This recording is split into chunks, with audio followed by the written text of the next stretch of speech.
Thank you, Madam Chair. Mr. Marcos, we do not want to stifle innovation, but we do have a healthy dose of skepticism.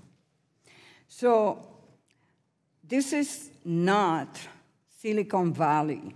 You cannot work out problems as you go. So all those problems need to be resolved and worked out before you launch Libra. So for the third time on this side, I pose the question to you.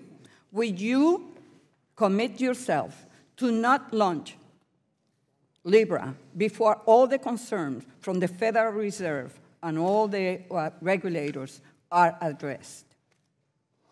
Yes or no? Absolutely. Yes or no? Absolutely, Congresswoman. Okay. And I want to reiterate this commitment that this was the spirit in which we announced early, and we will do what's right to address all I just want a yes or no answer. Thank you. So, Mr. Marcos, we gave the Federal Reserve increased oversight over non-banks.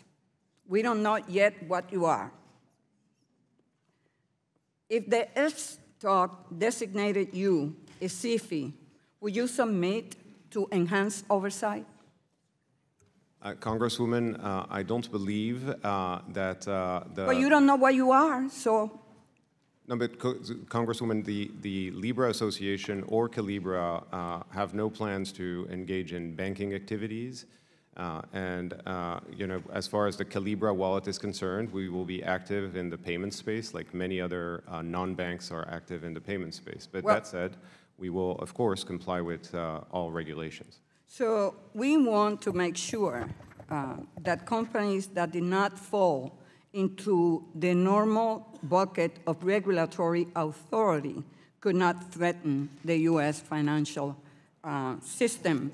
So I would like to ask you, according to the Libra Association's white paper, members of the Libra Association will consist of geographically distributed and diverse businesses, not-for-profit and multilateral organizations and academic institutions.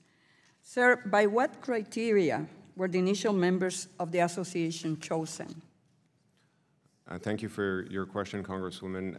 The way that the initial members joined was as a result of a wide outreach.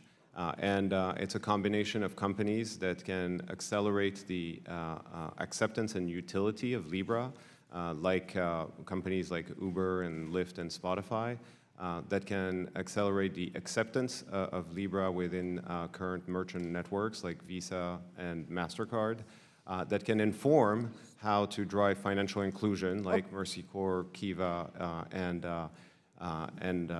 and Women World Banking. And now we are starting, the Libra Association is starting that phase of welcoming more members that will be even... Okay, I hear you. You want to get to 100, right? That is correct. Yes. So if a member were to determine that they no longer wish to participate in the association, what is the process for withdrawal?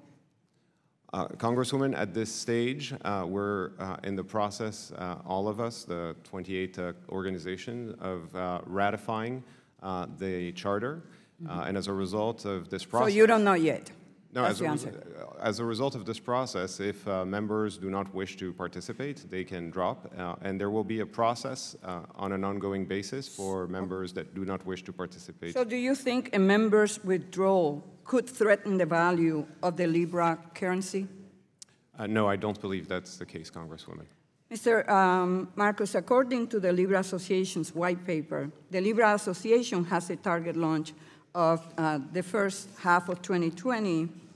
When you expect the association's charter to be finalized, and will the charter be available for review by regulators, lawmakers, and the public? Absolutely, Congresswoman. According to, this question was asked before, so I will yield back the balance of my time.